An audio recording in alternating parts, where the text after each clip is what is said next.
नमस्कार, माय माउली हिंदी समाचार में आपका स्वागत है और मैं हूं शेख इस्माइल। अध्यात्म से शांति मिलती है, विधायक पायल शंकर। आधुनिक मनुष्य को अपने यांत्रिक जीवन में शांति पाने के लिए आध्यात्मिकता की आवश्यकता है। विधायक पायल शंकर ने कहा है कि एक ही रास्ता है। आज शनिवार को जैनत मंडल के कामठा गांव में सदगुरु ब्रह्मलीन श्री बाजीराव बाबा का सप्ताह समापन कार्यक्रम में भाग लिया। इस अवसर पर विधायक ने बाजीराव बाबा के चित्र पर विशेष पूजा अर्चना की।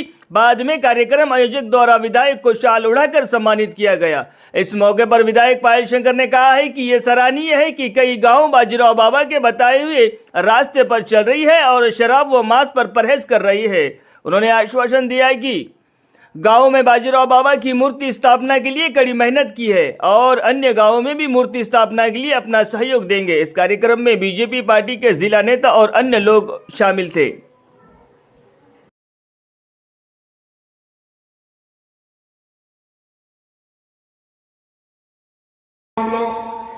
బాజీరావు మహారాజ్ గారి యొక్క విగ్రహం గ్రామ గ్రామాన పెడుతున్నప్పుడు ఎన్నో గ్రామాల నుండి బాజీరావు మహారాజ్ విగ్రహం పెట్టాలన్న ఆలోచన ప్రతిపాదన నా దగ్గరికి వచ్చినప్పుడు నాకు ఒకటే ఆలోచన కలుగుతుండే, కనీసం ఆ ఊళ్ళో 4-5-10 మంది భక్తులు ఉన్నా సరే మిగతా భక్తులు బాజీరావు మహారాజ్ యొక్క విగ్రహాన్ని చూసినప్పుడల్లా వాళ్ళకు ఒక ఆలోచన కలగాల, మత్తు పదార్థం అనేది మంచిది కాదు, మాంసాహారం అనేది మనిషికి మంచిది కాదు అన్న ఆలోచన కలిగిన తర్వాత మరి మత్తు అనే పదార్థాన్ని దానికి వాళ్ళు దూరంగా ఉండగలుగుతారన్న ఒక ఆలోచనతోని దాదాపు 38 నుంచి 40 గ్రామాలలో బాజీరావు మహారాజ్ విగ్రహాలు నా తరఫున కొంత సాయం చేసి పెట్టే ప్రయత్నం చేసిన.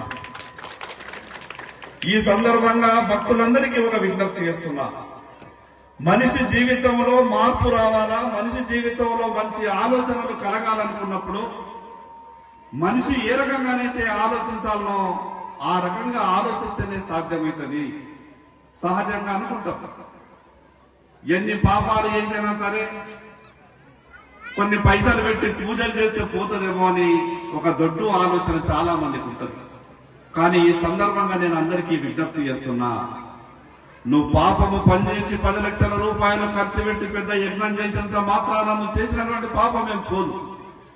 నువ్వు ఎప్పుడైతే పక్కవారి మంచి మేలు కోరుకుంటావో, ఎప్పుడైతే అందరూ సుఖంగా ఉండాలని నువ్వు గొప్పగా ఆలోచిస్తావో, ఎప్పుడైతే నాతో చేతనైన కాడికి పక్క వాళ్లకు సాయం చేస్తానే గొప్ప గుణం నీలో అలవర్చుకుంటావో అప్పుడే నీ జీవితానికి ఒక సార్థకత ఉంటది.